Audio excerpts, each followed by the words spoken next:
High! এটা ছিল আমার ৬ নম্বর আইবুড়ো ভাত। আর এটা অ্যারেঞ্জ করেছিল ছোট মামা। তো আজ আমি এই যে ছোট মামার বাড়িতে চলে এসেছি। আর ওখানে এসে এই যে রেডি হচ্ছিলাম। একের পর এক জিনিস বার করে নিচ্ছিলাম আমার ব্যাগ থেকে। তো চলো রেডি হয়ে চলে আসি। এই যে রেডি হয়ে গেছি। আর বোন বলল, "চল রেডি হয়েছিস যখন আগে ছবি ভিডিওগুলো তো তুলে দিই।" তো এই যে এটা হচ্ছে আমার ছোট মামার মেয়ে। আগের দিনও তোমাদের দেখিয়েছিলাম। তো এই যে এই ভিডিওগুলো সুন্দর, সুন্দর ভিডিওগুলো আমি করে দিয়েছিল। আমার খুবই ভালো লেগেছিল। আর ও কিন্তু সত্যিই ছবি আর ভিডিও খুব ভালোই নেয়।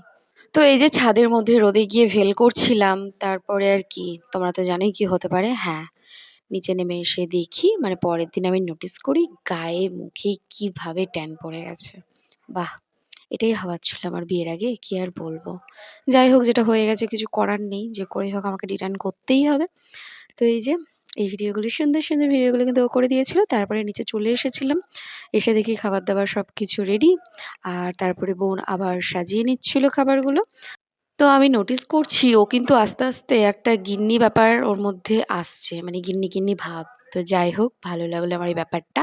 তারপরে এই যে এটা হচ্ছে আমার ছোট মামি আমাকে ১ম এ খাইয়ে দিচ্ছিল। তো এগুলো নিয়মের মধ্যেই পড়ে। তো তার জন্য এগুলো করা। আর মামি আসছিল না সামনে, একদম নড়ানোভাবে ছিল বলে।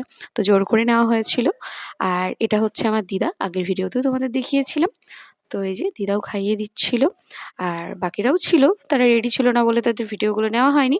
আর এই যে বোন আমাকে এখানে খাইয়ে দিল। আর এটা হচ্ছে আমার বড় মামার বড় ছেলে। এত লজ্জা আসবেই না। ওকে জোর করে নেওয়া হয়েছিল। আর এটা হচ্ছে আমার একটা কিউট গিফট। তো এই ঘড়িটা আমার খুব পছন্দ হয়েছিল। আমিই চুজ করেছিলাম। তো তারপরে এই যে আবার ছাদে গেছিলাম। মানে আমাদের ছবি ভিডিও করে আমাদের মনই ভরে না। মানে আমাদেরকে খেতে না দিলেও হবে। শুধু ছবি ভিডিও করতে দাও তাহলেই আমাদের হয়ে যাবে সবকিছু শান্তি। আর এই ভিডিওটা আমাকে জোর করে নেওয়া করিয়েছিল। আমি মাথায় ঘোমটা দেবই না। ও বলছে তোকে দিতেই হবে। তারপরেই তো এই কাণ্ড। যাই হোক। এগুলো তো আমি করতেই থাকি। তোমরা জানো আমার মাথায় একটু ডিফেক্ট আছে। যাই হোক। তারপরে এই যে খেতে বসে পড়েছিলাম। আর কি করব ভাতটা খুব সিম্পল লাগছিল। তাই ভাতে নাক, মুখ, চোখ আমিই বসিয়ে নিচ্ছিলাম। ক্রিয়েটিভিটি। এটা আমার করতে খুব ভালো লাগে। তারপরে এই যে এত আয়োজন, এত আইটেম আমাকে খেতে হবে। মানে এত খাওয়া সবাই খাইয়ে দেয়। দিয়ে আমাকে একদম ট্রিপল এক্সেল করে দেয়। কি আর বলব। তো যাই হোক আমি অল্প, অল্প করে খেয়েছিলাম যতটা পেরেছিলাম। জোর করে একদম খাওয়ার চেষ্টা করিনি।